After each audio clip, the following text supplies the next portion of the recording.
What's cracking, guys? This is Bruce Madsen here, your host of Metric Scout Fantasy Football. Today we're going to continue with our prospect profile series to get you ready for them rookie drafts, to get you ready for the NFL draft. And today we're going to be covering Kyren Williams, running back from Notre Dame, and he's a very exciting running back prospect. He's 5'9", listed at 199 pounds. We'll see where he measures in, weighs in at the combine, at his pro days, but right now he's around a 200-pounder, which is alright for us in terms of fantasy. We have some backs around that range that has been productive. During his rookie season, just 26 rushing yards, but redshirted. In 2020, during his sophomore year, rushed for 1,125 yards, 13 touchdowns, caught 35 balls, 313 receiving yards as well, 6 100-yard games. He was very explosive. A lot of people came onto him during his sophomore season, especially in Devy circles. We saw a big pump in his value during that time. Moving forward to this year, during his junior season, he rushed for 995 yards,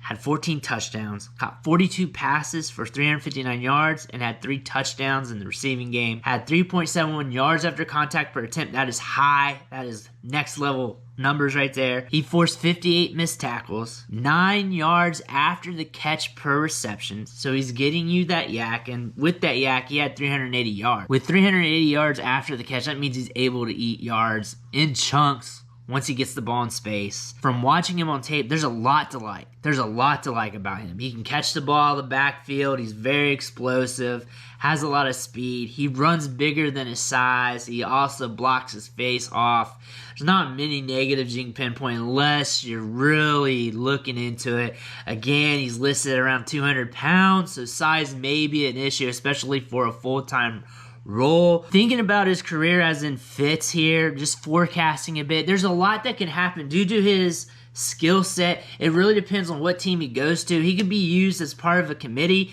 catching the ball in the backfield, being like in a Tony Pollard type of role. He could also be a backup, like a high-end backup behind a stud running back who comes in, fills in when that running back is out, or if they need him to just be a reliever of some sort. Also, there could be a time where he does get his opportunity and he could hit his upside of being a top-tier back, of being a maybe like a Christian McCaffrey type back, a pass-catching back who sees a lot of targets, because you see him on the field showcasing that burst, showcasing that speed, and running with power like some of these smaller backs who end up getting a lot of touches in the passing game, doing kind of like a DeAndre Swift. We could see something like that out of Williams. That's his upside.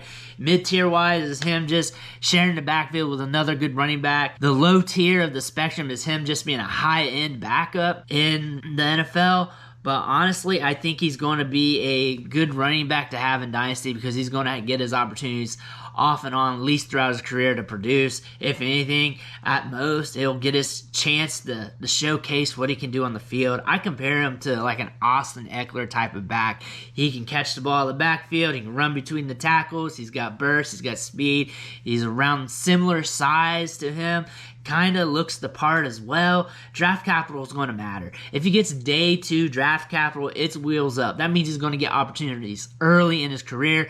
That doesn't happen. If he slides in the draft, then that's going to tank his dynasty value. It's going to create a long road for him to go through before him to get those opportunities to be able to succeed at the NFL level. However, for Kyren Williams, I see him getting decent draft capital due to his ability to block his face off. He is very nasty at blocking. He can really seal it off and be an asset in the passing game in those terms. And then him being able to do that and then wheel out in the passing game, run routes, and not only do that, be explosive after the catch, that is going to get him on the field.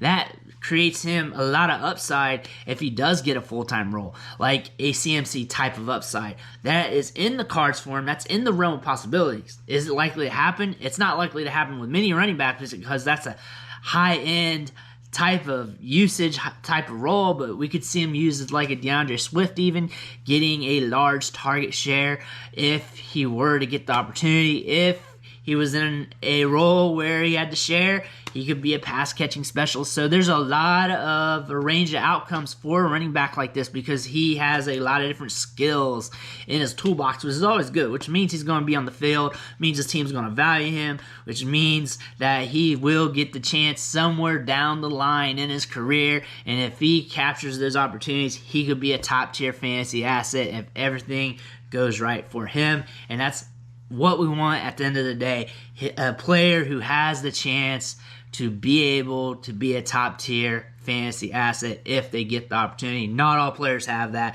Some players, they need the stars to really align for them to be successful. A guy like Kyren Williams, he just needs a little bit of a shot, and we could get some gold out of him. But I want to thank you for watching the show, sticking with me. Means the world here. Fuels me to keep putting out this content. Fuels me to keep going over these prospects for you and everything else, helping you get ready for them rookie drafts. Again, I want to thank you, and I'll catch you next time.